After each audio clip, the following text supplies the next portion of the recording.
For today's video, biyahe naman tayo na Isabela ng nakamotor. Ngayon ay 8:28 PM na. Nakakamiss bumiyahe ng single na motor. Long ride.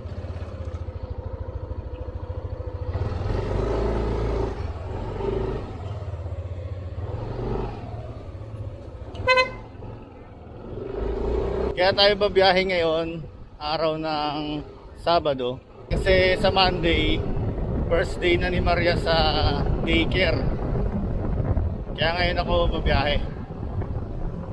Kaya nakakamiss din mag long ride, kasi huling long ride ko ng nakasingle, ano pa yata yun, January pa, nagpagawa ko ng sidecar sa Isabela. Yung biniyahe ko yung TMX dati papunta doon, tapos umuwi kami dito sa Bulacan February katapusan. Naka-tricycle kami, tapos yun tuloy-tuloy na yung tricycle serie.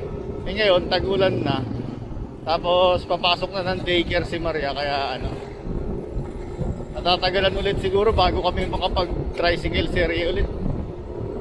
Ngayon ito naman yung mga namimiss ko, yung maglo-long ride. Kailangan ko makarating doon ng alas 2 o alas 3 na umaga.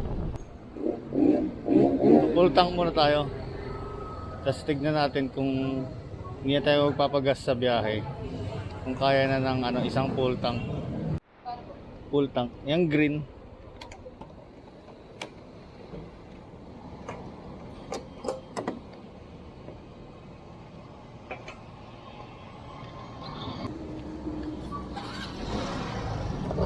So yung trip meter, isin natin yung trip meter.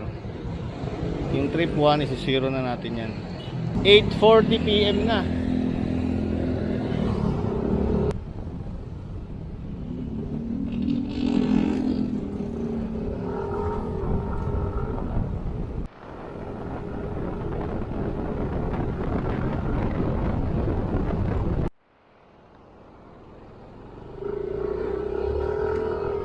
After 19 minutes, nandito na tayo ngayon sa may rotonda ng Norsagaray, Bulacan.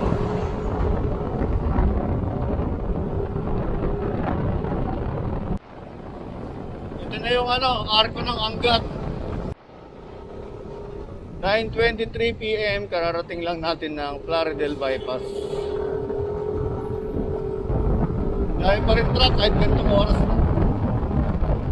Speed lang tayo ng 80. Dami natin kasabay na truck. Senta lang takbuhan natin. Nakakatakot yung mga truck natin. Stop over muna tayo dito sa may Caso Bay. Magsusot na ako ng pangtaas ko na kapote. Lamig eh. Tsaka kanina pa kidlat ng kidlat. Mukhang uulan yata. 10:06 PM, arko na tayo ng Nueva Ecija, Gapan City.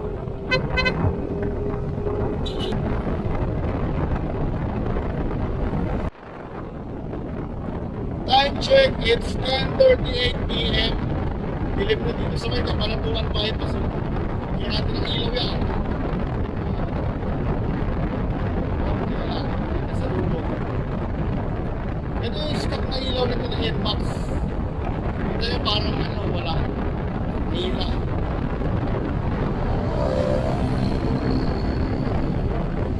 Ito yung Zenlo M5 na low beam. Wala pa to. Low beam yan, low beam. Ito naman yung high beam.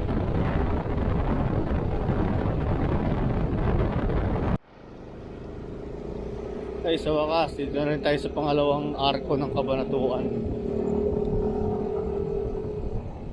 Daan muna tayo ng 7-Eleven at inom tayo ng kape. Hindi pa naman ako inaantok pero parang nararamdaman ko lang na aantok na. Okay, dito tayo sa may 7-Eleven sa Talavera, katapat ng Sheila Hilltop.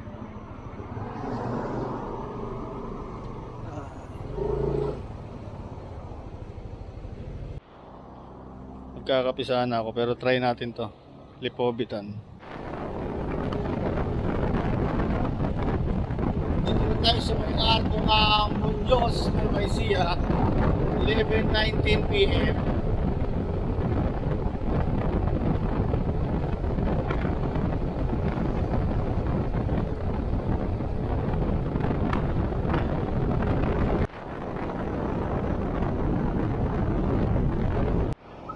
Aksidente pa. Ano yun? Ay, motor. Aksidente ng motor. Dito sa may San Jose Bayan.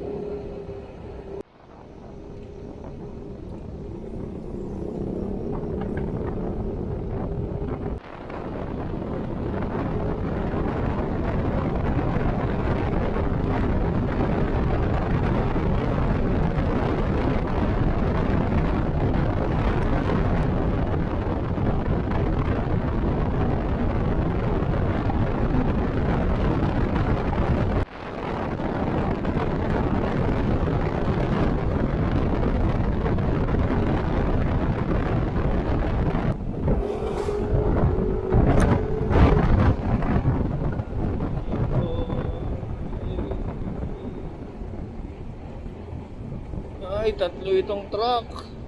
Okay, overtake natin po isa-isa lang.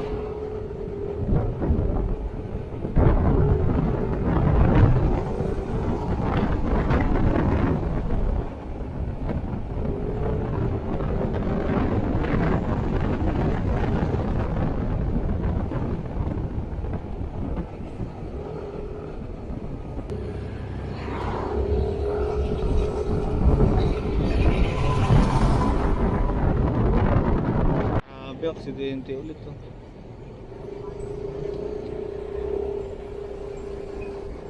Anong oras na? 12:30 na. Oh, aksidente ulit to. Pangatlo na to ah. Lamig. Napipikit na nga ako sa ano, sa pagmamaneho eh. Lamig. Grabe, wala man lang street lights dito. Ngayon sa kanila pagka stock headlight lang. Sobrang lamig.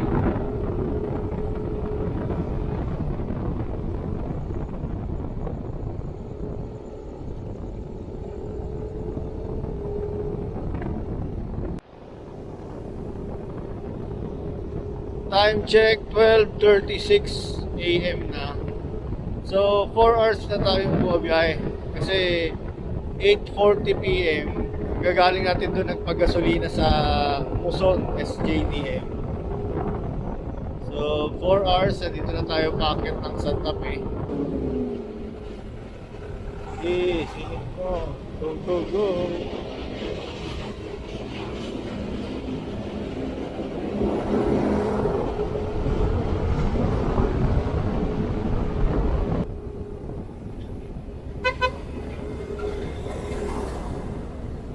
Ay, sa wakas dito na rin tayo sa may Argo ng Nueva Vizcaya. Makakot.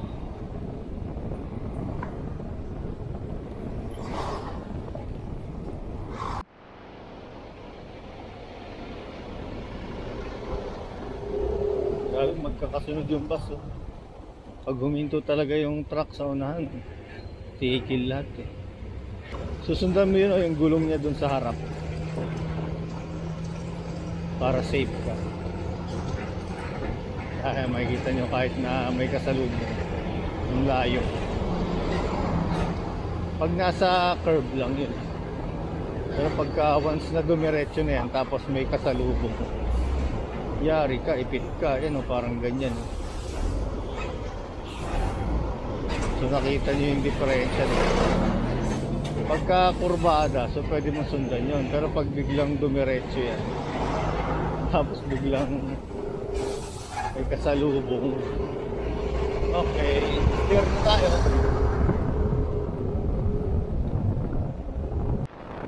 Time check tayo, 1:19 AM.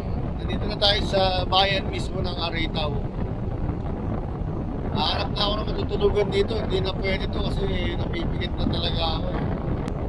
Mula dito sa Aritaw, 114 kilometers na lang sana. Kaso, hindi malayo po yun. So ito, kakaliwa tayo dito, yung Lianas Hotel.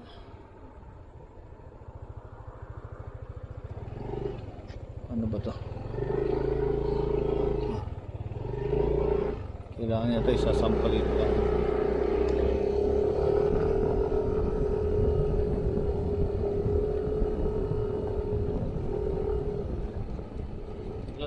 Naantok na ako.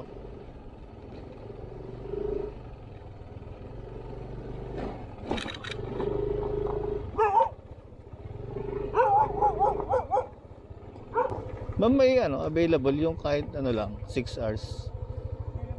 Meron. Dito lang yung parking. Sige pa.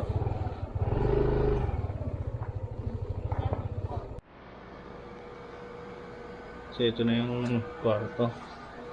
Dito muna ako matutulog ngayon.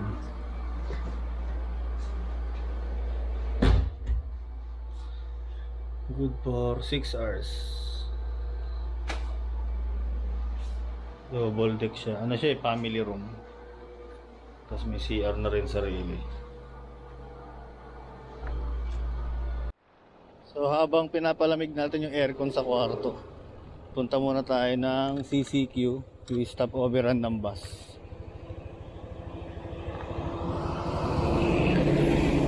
Bili lang tayo ng makakain.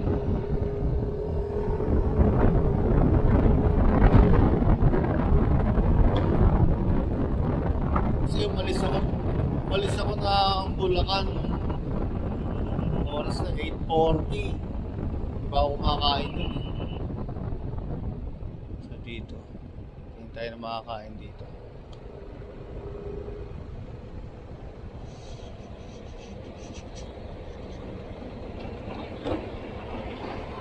Ito rin, mabilisan lang.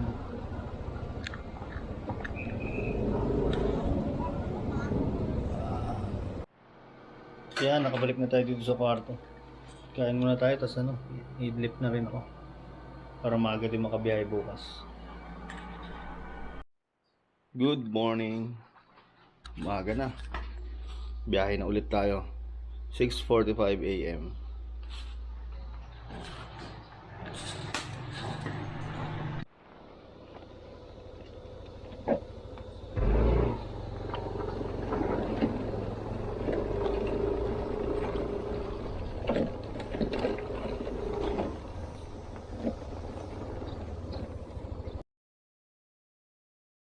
Siguro mga 1 hour na lang o 1 hour 30 minutes na lang yung ipabiyahe natin.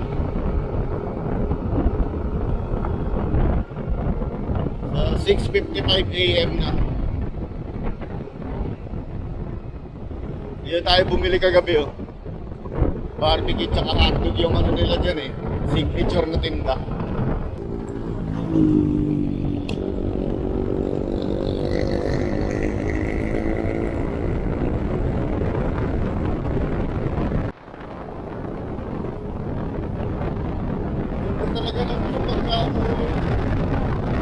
Talaga ng view mo nakakalimutan sa kanila.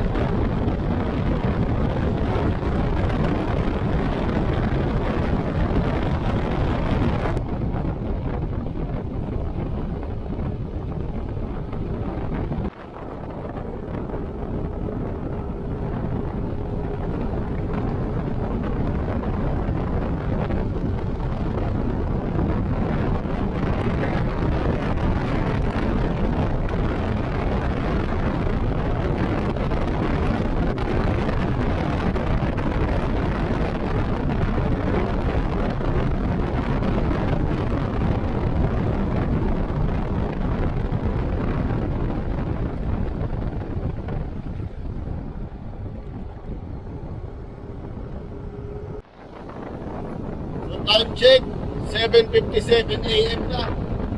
Blinking na yung fuel gauge ko.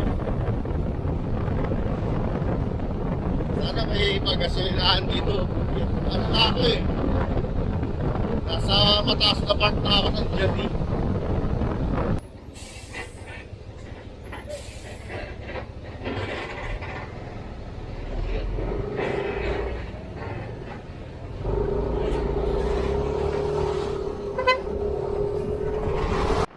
So ito na, ngayon ko lang nakita to. Pagka blinking na pala yung 1 or 3 NMAX, ilalabas na siya na trip, tapos letter F. Siguro to sinusukat na yung ilan yung matatakbo mo sa blinking na 1 or. Pero kasi ang reserve na tanke na to mga 1.1 liter mga 1 liter. ko, yung blinking ko nakaka 9.6 kilometer na ako. Yun, sa wakas, buti may Petron dito.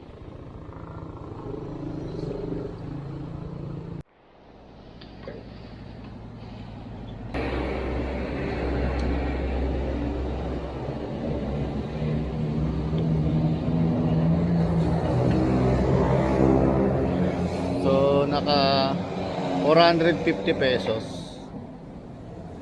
5.73 liters magmula sa Muson SJDM. Compute natin ngayon yan. So, nakalagay dito sa ating trip 1, 286 kilometers from Muson, San Jose del Monte. Naka 5.73 liters tayo eh. 5.73. So, pumapatak tayo ng ano, gandang ang tipid na NMAX, 49.9 or sabihin na natin na 50 kilometers per liter. Pero sa top speed 75 to 80 lang ang tinatakbo ko na top speed kasi kagabi sobrang dilim, natatakot akong tumakbo na 100. So yung dati kong biyahe nagamit ko ito sa NMAX papunta rito sa Isabela, nagta-top speed ako ng mga 124, 125. So matipid pa rin naman yung dati kasi pumapatak siya ng parang 44 ata yun. Ngayon kaya pala niya mag 50 kilometers sa 1 litro. Partida pa to hindi ko pa napalitan yung air filter. Siyempre yung air filter pagka bago, mas makakahinga pa yung ano niya, mas makakahinga yung makina. Mas matipid pa yun. Pero di na masama to. Para sa top speed na 75 to 80. Matak tayo ng 49.9 or 50 kilometers per liter. Boundary ng Vizcaya at saka Isabela, 8:21 AM.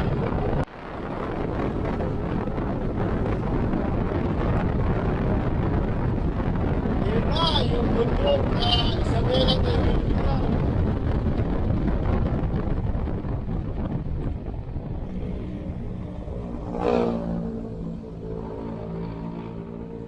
Siyempre picture taking muna tayo dito.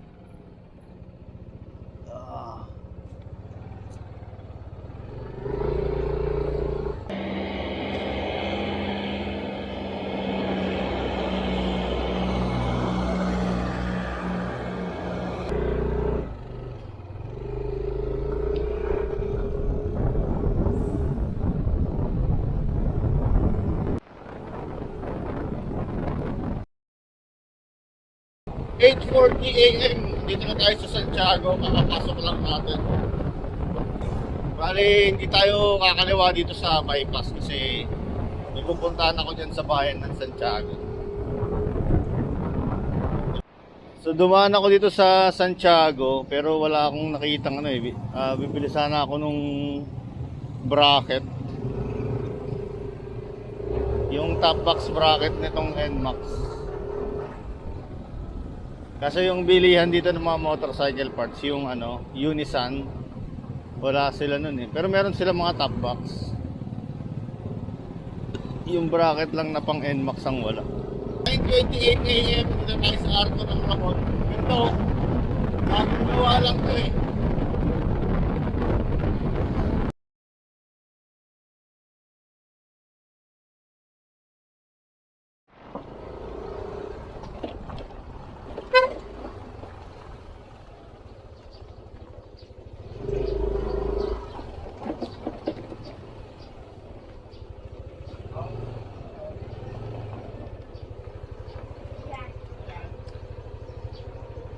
Ka.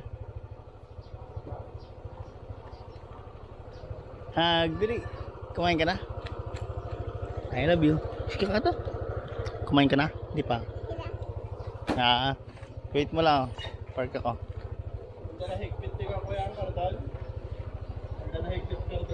Ay, hindi naman.